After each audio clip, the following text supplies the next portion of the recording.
Even though I've gone over various champions throughout the past 2 or so years, I don't think I've ever seen one who goes from non-existent in the meta to instantly pick ban OP almost overnight as Hecarim. That's not even exaggeration. The guy literally goes from a 2 to 3% pick rate, 0% ban rate in one patch to 20% pick rate, 40% ban rate in the span of like a day. In his defense, there are several others who function roughly the same way, but in my eyes, no one has ever fluctuated so drastically so many times throughout their career. Whether going through gameplay adjustments or small reworks, the Balance team has a penchant for overshooting a tad. Not to say that's a bad thing. The goal is to bring the champion back to the forefront of public attention. As demonstrated by mid-scope updates, after a patch or two, depending on how overtuned a champion is, they get dialed back a bit to fit more comfortably in the meta. It's only natural for there to be an adjustment period, but this game's resident horseman suffers from a chronic issue whereby upon receiving any changes whatsoever, he becomes such a terror throughout all elos, whether or not his win rate actually justifies the amount of presence. Does this indicate he's a balance nightmare, or is this something else altogether? Today, I want to discuss who I consider to be the most volatile champion in League of Legends,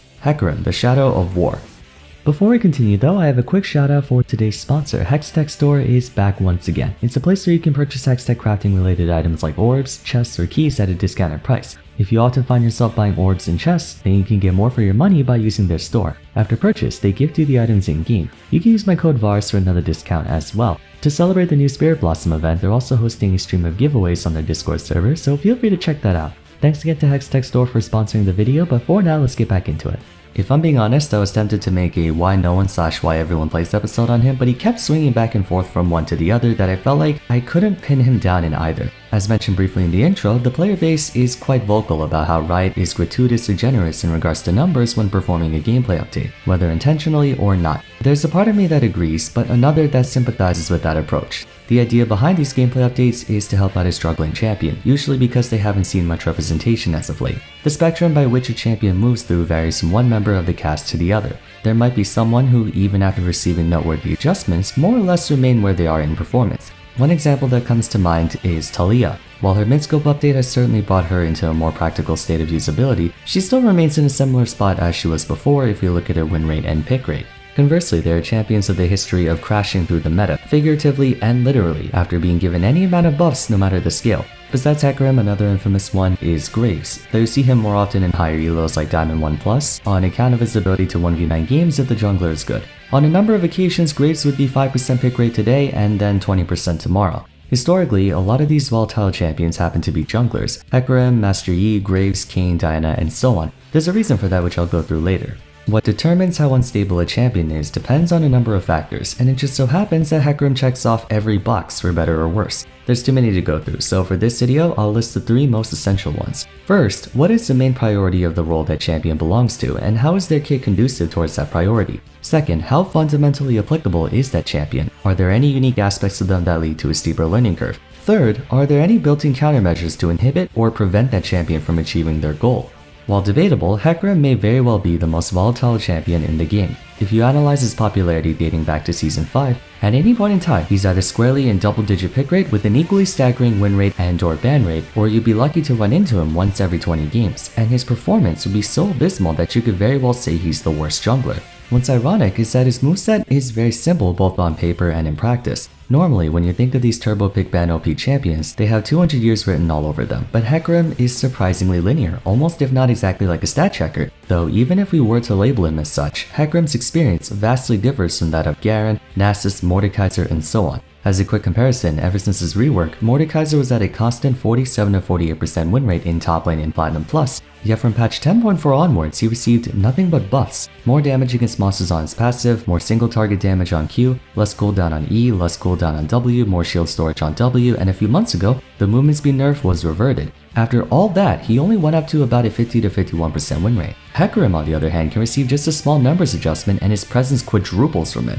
The two may fit the same motif of being these monstrous monsters, but functionally Mordekaiser prefers to stand his ground as a juggernaut while Hecarim's all about rushing into the enemy team as a diver. Fittingly for his design as a centaur, Hecarim converts tempo into power through Warpath, gaining bonus attack damage equal to his bonus movement speed, and his main way of doing so is through Devastating Charge, a 4-second ramping movement speed buff that deals bonus damage based on the distance traveled during the boost. Just to preface, the numbers on screen don't look as impressive now, but that's following his recent gameplay adjustment to make him more of a bruiser instead of an assassin. The experience remains the same though. Hecarim gets stronger the faster he moves, and his entire motif is charging towards his enemies head-on through Devastating Charge and Onslaught of Shadows. Once the gap is closed, Rampage and Spirit of Dread provide him with the AoE damage and pressure he needs to dish out the hurt and survive counterattack, seeing as he's usually the first one entering a team fight. At first glance, nothing seems to be too outlandish. Passive is a stat boost, Q is a circular damaging ability as if there weren't a million of those already, W is a damaging aura that grants lifesteal, again, not something we haven't seen before but with the likes of Swain, Darius, Aatrox and so on. His E and Ultimate are also very common. For the former, we have other speedy charges like Volibear, Udyr, and Nunu, while the latter is effectively a slightly worse version of Malphite's ultimate. Nothing in Hecarim's kit barring his passive is all that unique. Even the passive itself is just more attack damage, but that can be represented in the form of more AD ratios on others. So, why does Hecarim run into this situation over and over again when he shares a lot of individual attacks with many other champions?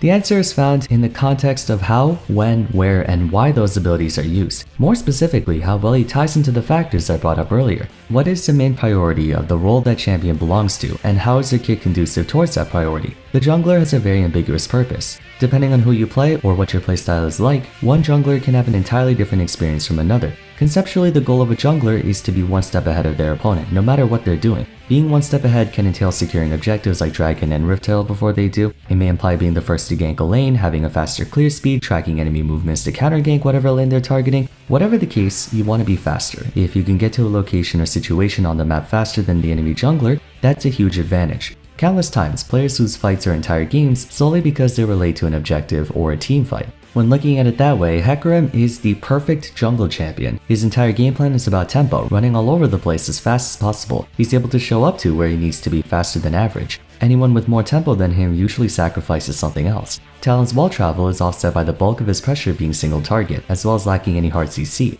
Kane's walk through walls cheat code is at the cost of a subpar early game. Thanks to a strong baseline in damage, tempo, and engage, Hecarim usually outpaces the enemy jungler without trading combat pressure to do so. Rampage's low cooldown and area coverage makes it one of the best abilities for clearing. When fully stacked, the base cooldown of this ability is 1.75 seconds to all targets around him. You get this by level 1. Early on, not many junglers have this level of uptime. Continuing with his combat pressure, Spirit of Dread as of version 12.17 grants bonus resistances and battle healing to the tune of 30% base plus 2.5% bonus AD. Not only that, the healing comes from any source of damage to champions within the aura, including his teammates. When used at the right time, Hecarim can very easily recover several hundreds of HP in a single use of W. That's why he feels more durable than he looks, even when itemizing full damage. The guy has Aatrox levels of battle healing, albeit in short bursts. What's interesting is just how dangerous he is in relation to his mobility. Devastating Charge in tandem with Onslaught of Shadows grants him some of the best long-range engage out of the entire cast, but he doesn't run out of steam even afterwards. Most divers who possess long-range engage like Vi, Jarvan IV, and Lee Sin bet all of their chips on their initial attack and pray that their team can back them up before they get destroyed. Hecarim has sufficient enough pressure to solo the enemy backline by himself. I wouldn't exactly say he's as 1v9 raid boss as juggernauts like Aatrox or Mordekaiser, but he doesn't have to be. He's durable and damaging enough to waste any marksman or mage before they can do the same to him. For the second factor, we've already described how simple Hecarim's abilities are, very one-dimensional, making him extremely easy to pick up, and since he's so in tune with what a jungler needs to achieve, anyone with a modicum of jungle experience can use him right off the bat, with the only information they need to learn being the limits of his power. Otherwise, a lot of what Hecarim does can be derived from other junglers. There's not a whole lot of nuance when it comes to charging headfirst into a fight. Other junglers may have something in their kit that makes them not as straightforward. For example, when playing Rek'Sai, you have to get accustomed to Tremor Sense. When playing Rengar, it takes dozens of games just to get a hang of his passive. The list goes on and on. Hecarim is comparatively one of the easiest junglers to pick up in that the only thing you have to really master on him is basic jungle fundamentals and matchup experience, but every champion has to do that anyway. Hecarim is to jungle what Darius is to top lane and Annie is to mid lane. He has a playstyle very applicable to most junglers. If you want to go full 1v9 Sigma grind set sweaty gamer, you can go full damage Hecarim. If you want to play a more bruiser, battle oriented playstyle, you can go Divine Sunder, Muramana, Death's Dance, etc. You can also go tank Hecarim. Maybe not so much nowadays, they kinda nerfed it to the ground, but everyone remembers Chem Tank Hecarim at the start of Season 11. He's generally very flexible, and it's a playstyle that resonates with the central win condition of the jungle. Are there others who can carry harder than him? Yes. but they might have a tighter margin for error or hard counters. That brings me to factor number 3. Are there any built-in countermeasures to inhibit or prevent that champion from achieving their goal? Technically yes, but mostly no. The jungle is the only role in the game that's not directly kept in check by matchups, emphasis on directly. Hecarim is not without counters. He routinely struggles to deal with anyone who excels in 1v1 duels like Olaf, Kindred, Master Yi to some extent, as well as anyone with good momentum disruption like Rek'Sai, Skarner, and Fiddlesticks, anyone with instant no buttons. I know I spent the past few minutes gushing about how he has enough damage to raid boss the enemy backline, but he doesn't have skirmisher levels of damage. That being said, against both counters, quote unquote, that's only if he engages in direct confrontation with them. He doesn't have to. Junglers are able to mount a substantial lead without ever interacting with their opponent, and if we take into consideration Hecarim's superior tempo, by the time any of his counters make it to bot lane, Hecarim's already scored a double kill, or he got Rift Herald. It doesn't matter if Kindred beats Hecarim when Hecarim is one step ahead the entire game. That might explain why junglers are more prone to being volatile than other champions. They don't have hard counters in a literal sense, meaning there's nothing directly keeping them from spiraling out of control. Moreover, Hecarim is a stat checker with the mobility to force his opponents to interact with him. The built-in countermeasure for stat checkers is usually kiting. If you want to stop Olaf, you have to kite him out. If you want to stop Tryndamere, you have to kite him out. If you want to beat Garen, play LeBlanc. The problem is, how do you stop a stat checker with that kind of tempo and a CC immune dash? You really can't. The only way to beat Hecarim is to kill him before he kills you, and if he acquires an early lead, you can't do that. That's what a stat checker is. If they have more stats than you, they win.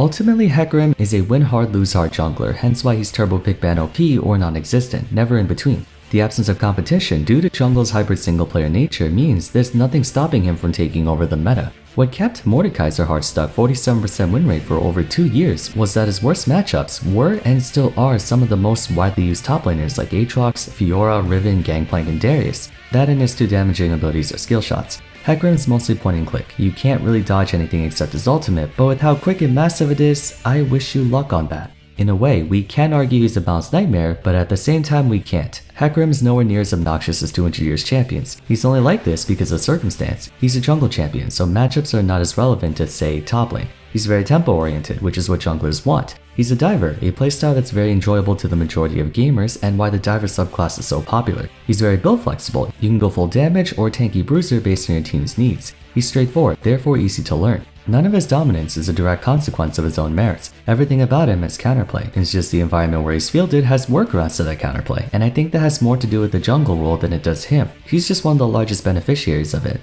Unfortunately, there will never be a situation where he's mid-tier. As a stat checker, players will only use you if you have a statistically high likelihood of outpacing everyone else relative to the amount of investment. If putting X amount of effort equals 110% output as opposed to the usual 100, everyone wants to play Hecarim. Why wouldn't you? You get 10% more value for your work. Likewise, if putting X amount of effort equals 90%, no one wants to play Hecarim. Why would you? You're getting less value from your work than if you were to play anyone else. The balanced team can attempt to get close to a middle ground, but jungle more than any other role comes down to the most infinitesimal differences in strength, speed, defense, mechanics, and macro, especially in high elo. Jungle is the hardest role in the game. Any champion who edges out over the competition by even a slight margin will be sought after. That's just the nature of the role, and that's the nature of Hecarim. He's one of, if not the best champion at being a jungler. Hyper snowbally, hyper aggressive, hyper speedy, hyper gigachad. Nothing else to really say. Personally though, I'd rather Hecarim be pick ban OP than someone like Master Yi or Kha'Zix, because at the very least, shutting down Hecarim is a battle of stats. And as a top laner, I usually play champions who love 1v1s anyway, so it works out for me. Okay, my voice is giving out, so we're gonna end things off here. Let me know your thoughts about Hecarim in the comments down below. Do you think there's a solution to his volatility, or do you agree that he's gonna be like this forever? For now, if you enjoyed the video, please be sure to leave a like and subscribe. Also consider following me on Twitter at Vars, joining my Discord server, and if you'd like to support me further, I have a Patreon page that grants benefits to all 3 of my channels, Vars, Vars 2, and Vars 3. So if you're interested, please have a look. But till next time, thanks so much for watching, and I look forward to seeing you again soon. Take care.